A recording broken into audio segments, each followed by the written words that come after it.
বন্ধুরা, আমরা বিরিয়ানি খেতে এসেছি দাদা বৌদিতে। আর এই বল্লাটা এত এক্সাইটমেন্টে দপাস করে রাস্তায় পড়ে গেছে। এই দেখুন লাইন।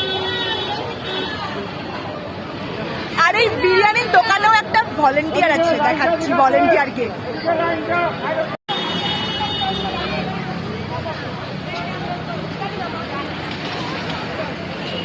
এই যে ভলেন্টিয়ার,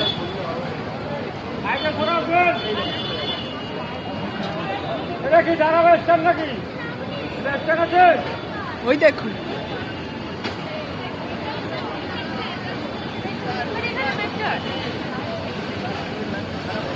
এটা ঠাকুর দেখার লাইন নয়, এটা খাওয়ার লাইন। আমাদের মতো কিছু হাড় হাওয়াতে মানে জন্ম ক্ষুধার্তদের লাইন। এই যে ক্ষুধার্ত নাম্বার 1, এই হাড় হাওয়াতে নাম্বার 2।